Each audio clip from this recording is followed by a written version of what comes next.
Maman, pourquoi tu dis toujours non quand je veux quelque chose? Parce que je ne veux pas juste te donner tout ce que tu veux. Je veux t'apprendre à apprécier ce que tu as déjà. Mais les autres enfants, ils ont tout, des jouets, des habits neufs, même des téléphones. Je sais, mais chaque famille est différente. Et chez nous, on choisit ce qui est essentiel, pas juste ce qui brille. Alors, c'est parce qu'on n'a pas assez d'argent? Ce n'est pas une question de pas assez, c'est une question de valeur. L'argent vient de notre temps, de notre travail. Et je préfère l'utiliser pour ce qui compte vraiment. La sécurité, l'amour, le futur. Tu sais, parfois dire non à quelque chose, c'est dire oui à quelque chose d'autre. Comme quoi? Comme dire oui à des souvenirs ensemble, à des moments simples mais vrais. Un goûter fait maison, une promenade, un câlin. Ces choses-là, aucun jouet ne peut les remplacer. D'accord, je crois que je comprends un peu mieux. Tu es plus riche que tu ne le crois, mon cœur, parce que tu as tout ce qui ne s'achète pas. Maman, pourquoi quand je dis non, ils disent que je suis méchante? Mais qui t'a dit ça, ma chérie? Bah, mes copines. Quand je veux pas jouer ou prêter mes affaires, elles me disent que je suis pas gentille. Écoute-moi bien, ma chérie. Dire non, ce n'est pas être méchante. Dire non, c'est prendre soin de toi.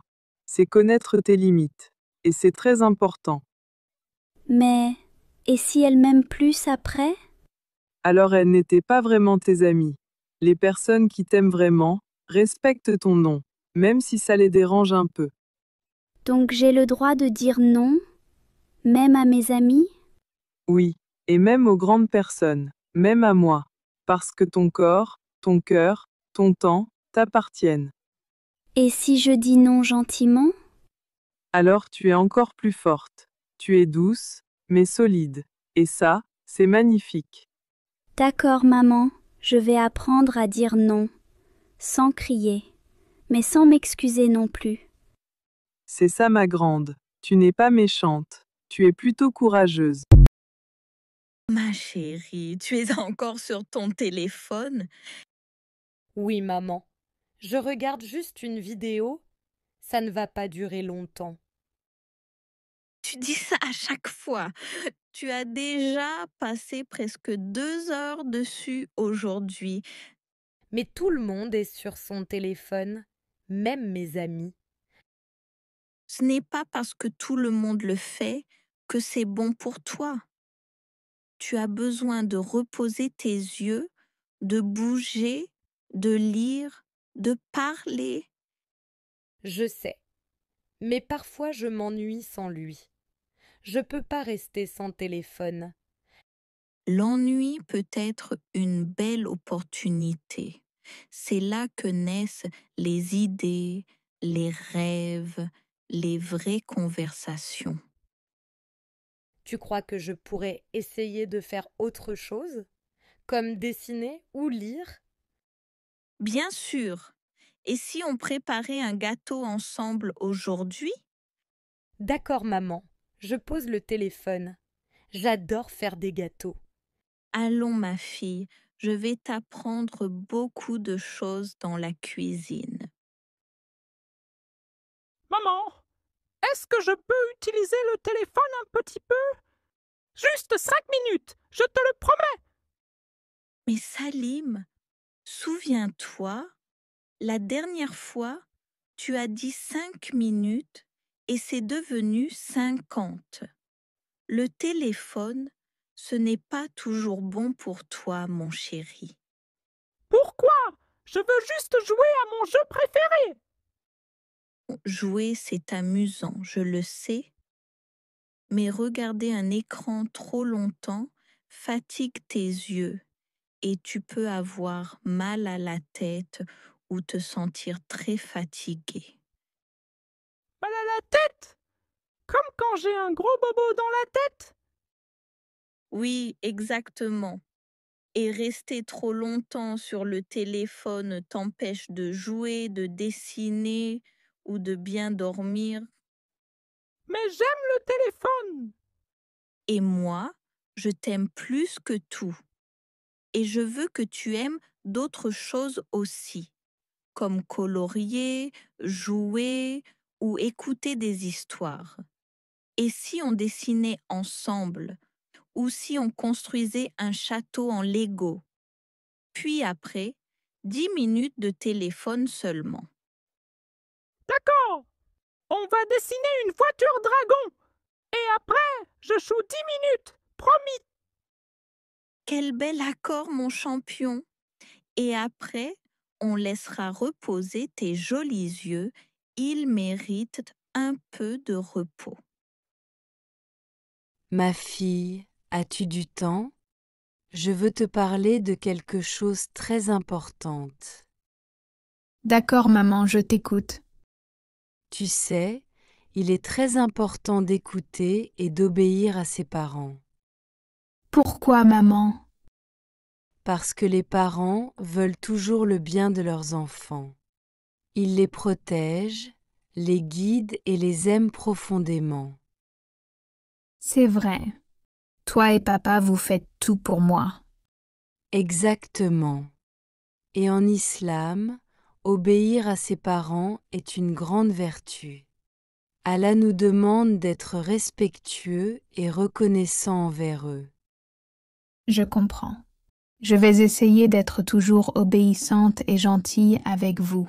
Et quand vous serez vieux, je vous aiderai comme vous m'avez aidé. C'est très bien, ma fille. Je suis fière de toi. Merci, maman. Je vous aime très fort, toi et papa. Nous aussi, ma chérie. Qu'Allah te bénisse et te protège. Maman, pourquoi faut-il aller à l'école? Parce que si tu n'apprends pas, tu devras travailler très dur plus tard. Tu devras baisser la tête devant de belles opportunités, simplement parce qu'il te manquera les connaissances pour les saisir. Mais sans école, on peut quand même travailler. C'est vrai, mon trésor. Même sans école, tu peux travailler. Mais avec ta force, ta sueur, et peut-être aussi avec des larmes. Mais si tu apprends, tu travailleras avec ton intelligence, et cela demande moins d'efforts. L'un consiste à courir derrière la vie, l'autre à construire ta propre vie. C'est toi qui chouettes, et aussi tu dois apprendre pour avoir du savoir, pour distinguer le bien du mal, pour savoir ce qu'il faut faire et ce qu'il vaut mieux éviter. Ainsi personne ne pourra facilement te tromper, t'influencer ou profiter de ta gentillesse. Mais apprendre, c'est tellement difficile, maman. Apprendre a été difficile pour tout le monde, mon enfant. Mais pour l'instant, papa et moi, nous pouvons encore t'aider. Donne le meilleur de toi-même. Parce que plus tard, quand tu seras adulte et que nous ne serons plus là pour t'accompagner, tu devras prendre soin de toi et peut-être aussi des personnes que tu aimes. Tout ce que je souhaite, c'est qu'un jour, tu puisses dire fièrement « J'ai choisi le bon chemin ». Assieds-toi, mon fils. Il faut qu'on parle d'une chose importante. D'accord, papa. Quelle est cette chose importante dont tu veux me parler? J'ai appris que certains de tes amis fument. Est-ce vrai? Oui.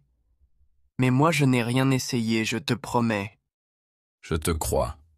Et je suis fier de toi. Le tabac est très dangereux. Il détruit la santé, lentement mais sûrement. Je sais. Mais parfois j'ai envie d'essayer, juste pour ne pas être différent. Tu n'as pas besoin de suivre les autres pour être accepté. Ce qui compte, c'est de faire les bons choix, même si c'est difficile. Tu as raison, papa. Je ne veux pas décevoir ma famille, ni moi-même. Tu es un garçon intelligent et courageux. N'oublie jamais que dire non peut être un signe de force, pas de faiblesse. Ne t'inquiète pas, papa, je ne te décevrai jamais. Bravo, mon grand. Je suis toujours fier de toi. Je t'aime trop fort. Mon fils, J'aimerais te parler d'une chose très importante aujourd'hui. D'accord, papa. Qu'est-ce qu'il y a? Tu sais, dans la vie, on fait tous des erreurs. C'est normal, on apprend en tombant. Mais ce qui est grave, c'est de mentir pour cacher ses erreurs. Mais parfois, j'ai peur de dire la vérité. J'ai peur que tu te fâches. Je comprends, mon petit. C'est normal d'avoir peur. Mais laisse-moi te dire quelque chose. Je préfère 1000 fois que tu me dises la vérité, même si elle fait mal, plutôt que tu me mentes. Mais si je dis la vérité et que je me fais punir... Dire la vérité montre que tu es courageux. Et souvent, quand tu dis la vérité, les adultes sont plus compréhensifs. Mentir, par contre, peut détruire la confiance. Et la confiance, une fois perdue, est très difficile à reconstruire. Donc, quand je mens, ce n'est pas juste pour me protéger. Ça peut blesser les autres aussi? Exactement. Le mensonge peut faire beaucoup de mal. Il peut blesser les gens, semer la confusion et te faire perdre le respect des autres. Tandis que la vérité, même si elle est difficile, apporte toujours la paix intérieure. Je n'avais jamais pensé à ça comme ça. C'est normal, tu apprends. Et moi, je suis là pour t'aider. Tu peux toujours venir me parler, peu importe ce que tu as fait. L'important, c'est d'être honnête. Merci, papa.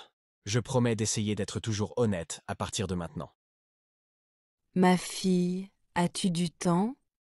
Je veux te parler de quelque chose de très importante. D'accord, maman, je t'écoute. Tu sais, il est très important d'écouter et d'obéir à ses parents. Pourquoi, maman? Parce que les parents veulent toujours le bien de leurs enfants. Ils les protègent, les guident et les aiment profondément. C'est vrai.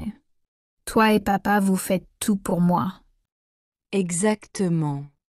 Et en islam, obéir à ses parents est une grande vertu. Allah nous demande d'être respectueux et reconnaissants envers eux.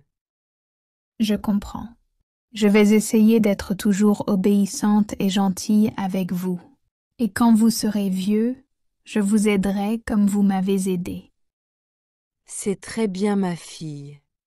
Je suis fière de toi. Merci, maman. Je vous aime très fort, toi et papa. Nous aussi, ma chérie. Qu'Allah te bénisse et te protège. Youssef, viens ici. On doit parler. Tu peux m'expliquer pourquoi de l'argent a disparu de mon portefeuille? Papa, je suis désolé. C'est moi. J'ai pris l'argent.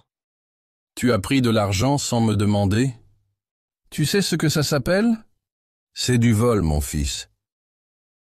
Je ne voulais pas te décevoir. J'avais besoin d'acheter quelque chose. Mais je n'ai pas su comment te le dire. Et tu penses que me voler est une meilleure solution? Je t'aime, Youssef, mais je suis très déçu. Ce que tu as fait est grave, même si tu regrettes. Je regrette, papa.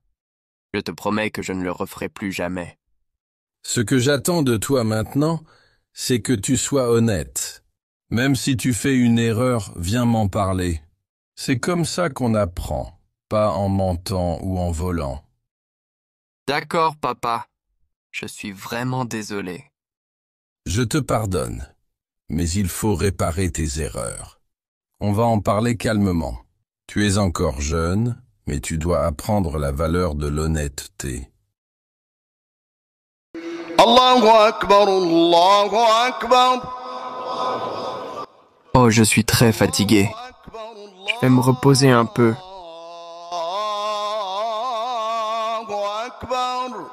Allez, Hamza, réveille-toi pour qu'on fasse la prière de l'aube. Tu sais, Hamza, celui qui accomplit la prière de l'aube, Allah le protège toute la journée. Et il sera aussi parmi les gens de lumière le jour du jugement. C'est vrai, papa? Bien sûr, mon chéri. Sois un héros qui prie à la mosquée chaque matin. Oui, bien sûr. Allons prier ensemble, papa. Quel temps agréable ici, papa. Oui, mon fils. C'est une bénédiction de commencer la journée en allant à la mosquée.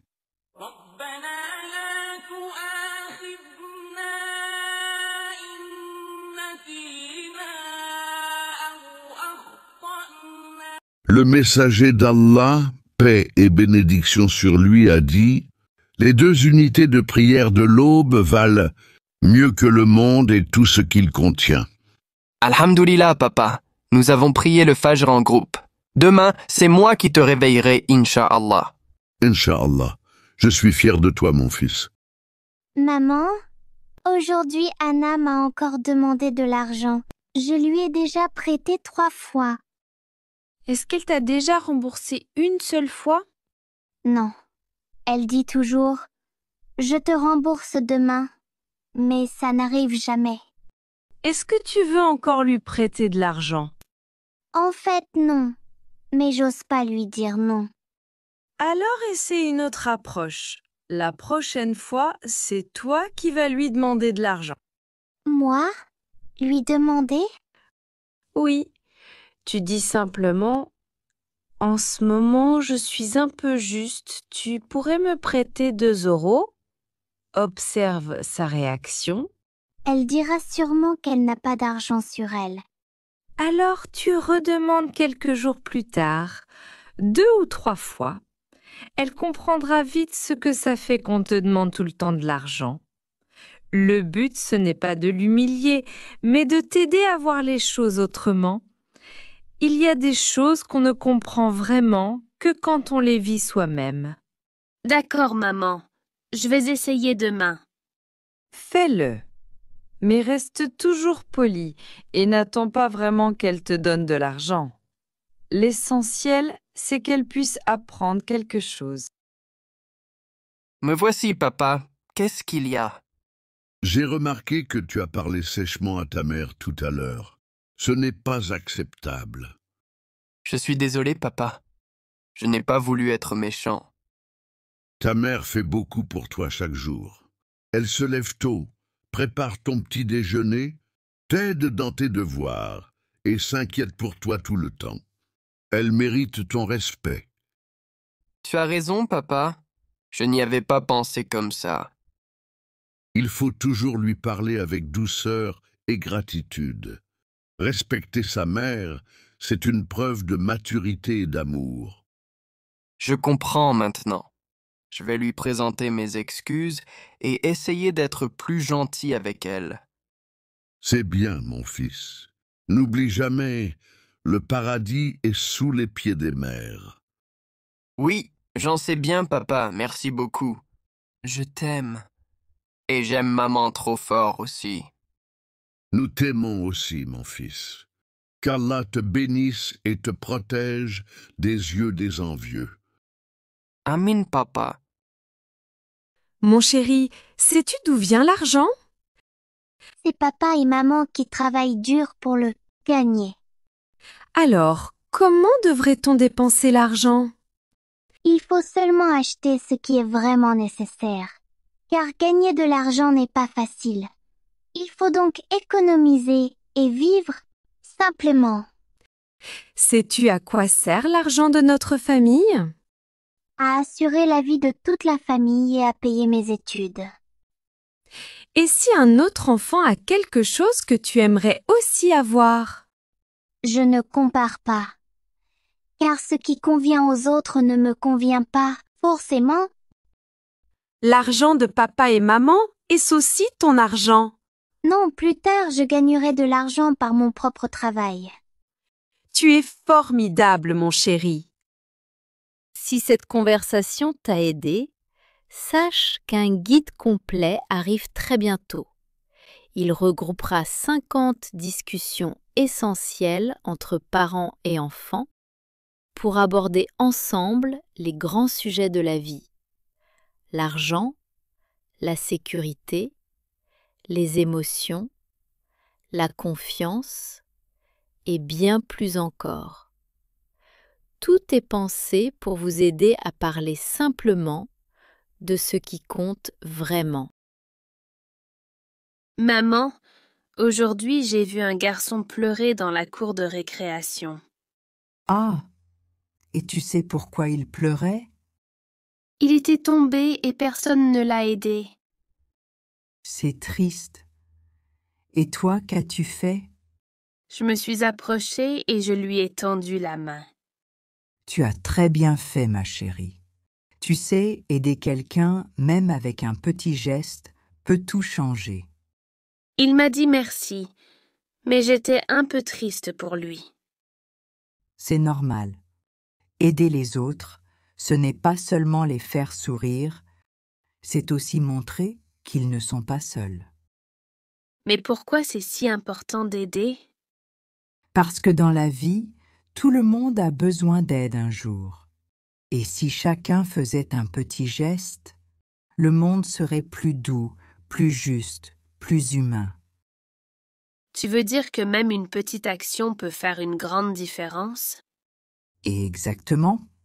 Un mot gentil, une main tendue, un sourire, ce sont des graines de bonté. Alors je veux planter plein de graines. Et moi, je suis fière d'avoir une fille qui rend le monde meilleur.